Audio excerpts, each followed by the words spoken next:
Bom dia, irmãos. Boa quinta-feira. Que Deus abençoe o nosso dia. Teremos agora alguns minutinhos para compartilhar da palavra de Deus. E eu gostaria de fazer isso realmente com o desejo de que nós, nessa manhã, pudéssemos abrir o nosso coração àquilo que Deus tem a nos falar.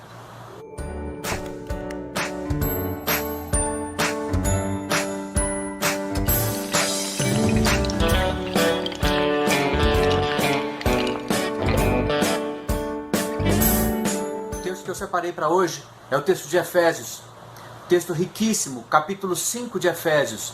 E eu gostaria de destacar para a nossa meditação nessa manhã, versículo 15 e 16 de Efésios 5. Tenham cuidado com a maneira como vocês vivem, que não sejam como insensatos, mas como sábios, aproveitando ao máximo cada oportunidade, porque os dias são maus. Uma outra tradução, versículo 16 diz: remindo o tempo, porque os dias são maus. Bem, nós já conhecemos um pouco do contexto da carta de Efésios, estivemos estudando nos últimos domingos em que estivemos aqui reunidos presencialmente como igreja, estudamos alguns capítulos de Efésios, estamos fazendo assim na nossa igreja, e nós já percebemos que os 3 primeiros capítulos de Efésios, eles trazem uma parte mais doutrinária. E a partir do capítulo 4, Paulo se esmera em trazer a parte prática, para que o povo de Deus comece a praticar realmente a vontade de Deus. E Paulo então exorta os irmãos, e é baseado neste capítulo, no versículo principalmente 1 até o 21, que eu gostaria que nós meditássemos nessa manhã. Os primeiros versículos, Paulo diz algumas coisas que aqueles irmãos deveriam abandonar. Ele diz que nós devemos deixar menções de imoralidade sexual, qualquer espécie de impureza, cobiça, obscenidade, conversas tolas, gracejos imorais. Todas essas coisas nós devemos abandonar. Nós devemos descartar, abandonar, confessar e abandonar todos esses pecados. E no versículo 4 ainda, Paulo diz o seguinte: ao invés dessas coisas, desses pecados, vocês devem fazer ações de graça. Isso é que deve sair dos lábios de vocês. Ações de graças a Deus. Por quê? Por que nós devemos fazer isso? E aí eu gostaria de chamar a atenção aos irmãos para 2 versos bem interessantes. O verso 9 e o verso 11. O verso 9, ele diz o seguinte: pois o fruto da luz consiste em toda bondade, justiça e verdade. Paulo exorta os irmãos a abandonar algumas atitudes, a colocar a gratidão nos seus lábios e em toda a sua vida. E ele fala por quê? Ele fala porque o fruto da luz consiste em toda bondade, justiça e verdade. No versículo anterior ele diz que nós somos filhos da luz. Em contraponto a esse mesmo versículo, o versículo 11 diz o seguinte: não pratiquem as obras infrutíferas das trevas, antes exponham-nas à luz. Este é o contraponto. Versículo 9, Paulo diz: nós devemos dar esses frutos que são frutos de bondade, justiça, verdade.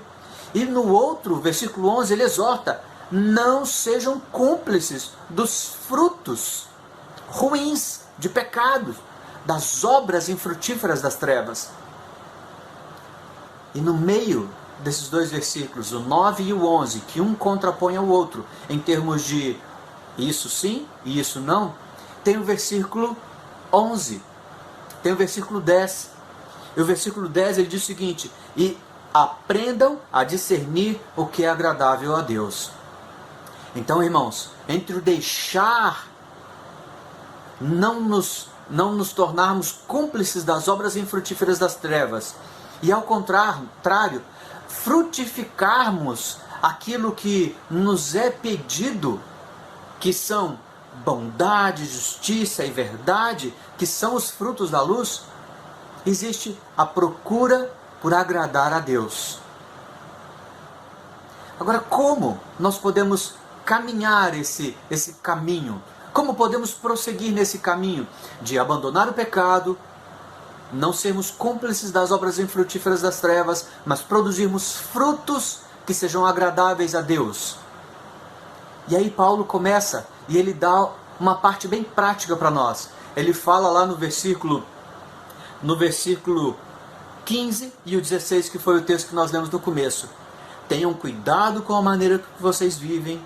Não sejam como os insensatos, mas como os sábios, aproveitando ao máximo cada oportunidade, porque os dias são maus.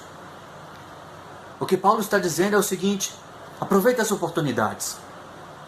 Aproveita cada minuto. Aproveita cada pedacinho do seu dia para realmente abandonar o pecado, viver em gratidão a Deus, agradando-o, frutificando na palavra de Deus. Paulo traz uma mensagem muito preciosa para nós hoje, irmãos. Quando ele diz que os dias são maus, eu trago para o nosso contexto. Os dias são maus hoje, mas os dias já são maus há muito tempo. Há muitos e muitos séculos atrás que os dias têm sido dias maus. Sabe por quê? Porque nós não estamos na nossa casa, nós não estamos no nosso lar, nós não estamos com o nosso mestre. Então os dias são maus e serão sempre mais e mais, cada vez mais, dias maus. Mas Deus está conosco, o Espírito Santo de Deus está conosco, Ele é o nosso Consolador. E enquanto temos oportunidade, devemos aproveitar o nosso tempo, remir o nosso tempo, como outra versão diz, remir o nosso tempo e viver como sábios, abandonando o pecado, confrontando o pecado em nossa vida e frutificando porque somos filhos da luz, bondade, justiça. Uma forma prática que eu gostaria de trazer para nós essa manhã, de aproveitarmos o nosso tempo. São dois desafios. O primeiro dele, que eu te desafio nessa manhã, é a você intencionalmente orar com alguém da sua casa. Eu sei que você já deve ter feito isso, ou você deve fazer isso com uma certa regularidade, mas eu incentivo você hoje, com uma intencionalidade a mais, orar com alguém da sua casa. E uma outra coisa, um segundo desafio, ligue para alguém, ore com algum irmão, ofereça estímulo, exortação, esperança. Então são dois os desafios hoje, para que possamos aproveitar o nosso dia, aproveitar o nosso tempo. O primeiro deles, intencionalmente, ore por alguém da sua casa, com alguém da sua casa. E em segundo, ligue para uma pessoa, ligue para um irmão, ligue para alguém que você tenha um contato maior, de preferência os da nossa comunidade aqui de Itapuã, e exortem-se, estimulem-se, animem-se uns aos outros. Que nós possamos, nesse dia de hoje, remir o tempo, aproveitar o tempo para a glória de Deus. E sempre com gratidão. É o que o versículo termina nos dizendo. Sendo sempre gratos a Deus em toda e qualquer circunstância. Leia e reflita mais, você e sua família. Efésios 5, de 1 a 21. Deus abençoe o nosso dia.